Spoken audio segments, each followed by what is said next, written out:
Leo ninakuletea mmea ambao wataalamu wa tiba asili wameuita kuwa ni dhahabu ya kijani.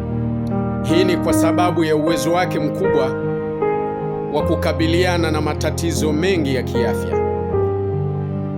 Katika lugha ya kisayansi, mmea huu unaitwa Euphorbia hitta.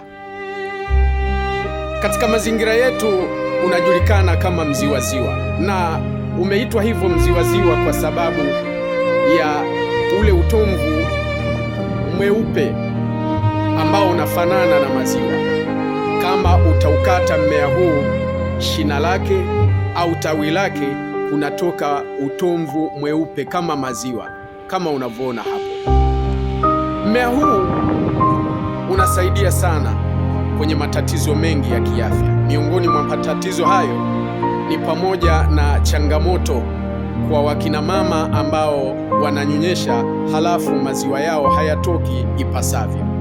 Mmea huu unasaidia sana kwenda kuchochea zile tezi za kuzalisha maziwa kwa wingi.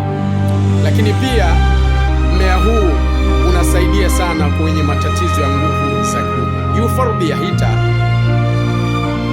mmea huu unasaidia sana katika mzunguko wa damu uliokuwa mzuri katika mwili, mzunguko wa damu ambao unakwenda kuchochea kuzalisha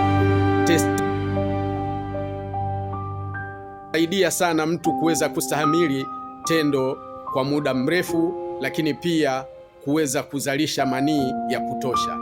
Mmea huu pia unasaidia kwa wale wenye matatizo ya tumbo na mmeng'enyo wa chakula, vile vile wenye matatizo ya ngozi na miwasho.